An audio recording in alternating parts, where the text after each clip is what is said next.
কাউনিয়া উপজেলা তিস্তার পরে আপনারা জানেন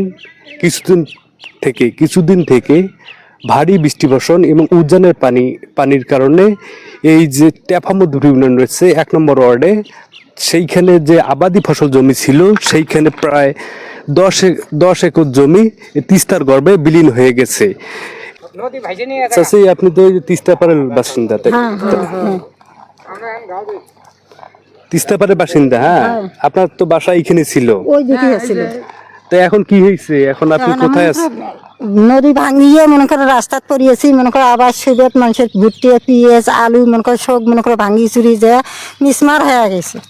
মিসমার হওয়ার পরে বাড়িতে ভাঙি যাওয়ার পরে আমরা রাস্তাত পড়িয়েছি। আমাদের মনে করে এখন নদীতে মনে করে রক্ত হওয়ার জন্য কিছু বস্তা মনে করে জিয়ে ব্যাগ ফেলে দেখ, আর খরালিতে আমাদের মনে করে কিছু আমাদের নদী খরণ করে দেখ। আপনাদের বাসা এখন কোথায় আছেন?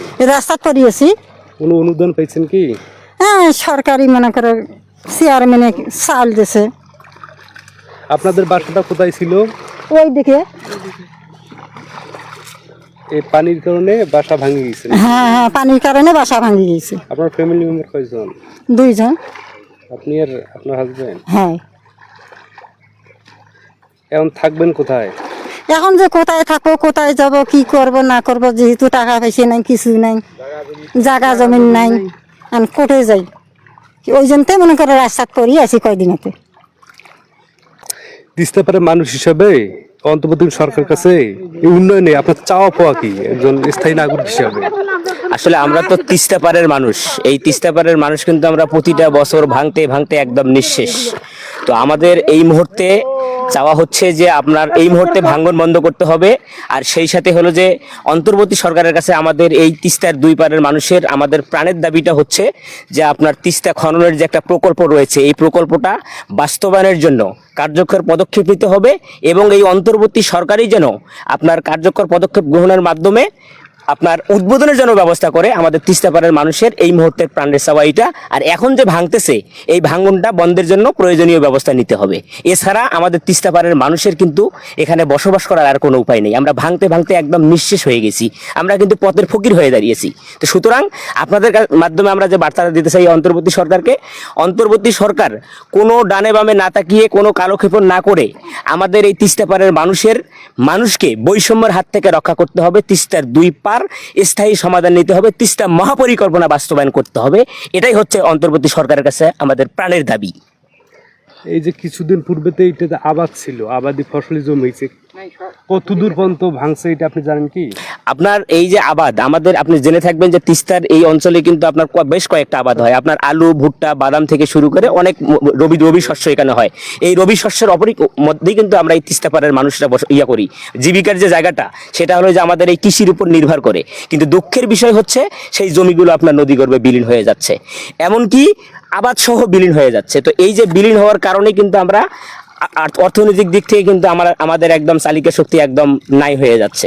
তো এই পরিত্রাণগুলো, এখান থেকে পরিত্রাণ পেতে হলে আমাদের তিস্তার 2 পারে স্থায়ী যে বাঁধ নির্মাণ বা তিস্তা প্রকল্প, এগুলো বাস্তবায়ন করলে তাহলে আমরা তিস্তাপাড়ের মানুষ এই কৃষি নিয়ে এখানে বসবাস করতে পারবো, কৃষির উপর নির্ভর করে আমরা চলতে পারবো, তাই না? জি, আমার এই পাশের বাড়ি। আমার এই যে তিস্তার গর্ভে এখন পর্যন্ত কতগুলো জমি চলে গেছে?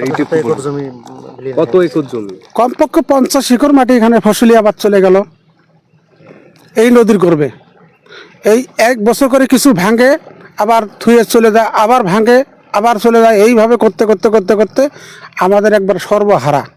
আর আমাদের কৃষি কাজ করার মতো আমাদের কোনো ব্যবস্থা নাই। তা আমি সরকারের কাছে এই মুহূর্তে দাবি করে বসলাম যে কমপক্ষে বাস্তবায়ী যেগুলো আছে আর আবাদি ফসলের জমি যেটুকু আছে এইটুকু এই মুহূর্তে রক্ষা করার এই মুহূর্তে প্রয়োজন। তাইলে আমরা বাঁচতে পারবো, না হলে আমাদের আর বাঁচন নাই।